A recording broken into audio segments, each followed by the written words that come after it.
Erzurumlu'nun birisi otobüsle İstanbul'a yolculuk yapıyor. Uyku uyurken öyle bir horluyor ki otobüstekiler rahatsız oluyor. Mavin gidiyor, uyartıyor bunu. Mavin arkaya geliyor, adam gene dalıyor uykuya, gene horluyor.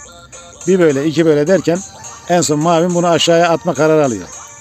Uyartıyor, aşağıya atacağı zaman adam Mavin'e kafa göz basıyor sopayı. Bu arada şoför geliyor, şoförü de dövüyor, şoförü de basıyor tokatı sopayı. Yedek şoför geliyor, ona da basıyor tokatı. En son giderken diyor ki ben boksörüm diyor.